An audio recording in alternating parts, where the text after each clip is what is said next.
কথাগুলো বুঝবার চেষ্টা করেন।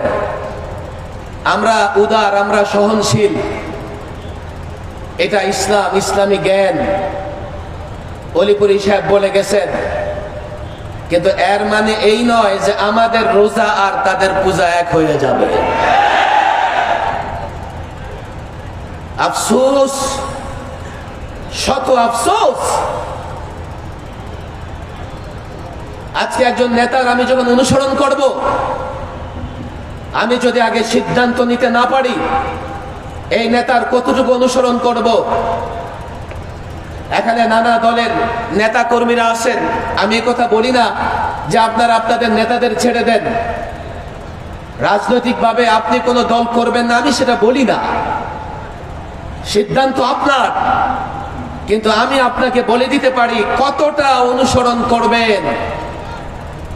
নেতা যদি বক্তৃতা করতে করতে ইসলামের সীমানা পার হয়ে কুফর কিংবা শিরকের সীমানায় চলে যায়, এরপরেও যদি আপনি সে নেতার অনুসরণ করেন, নিজের ঈমান বাঁচাতে পারবেন না।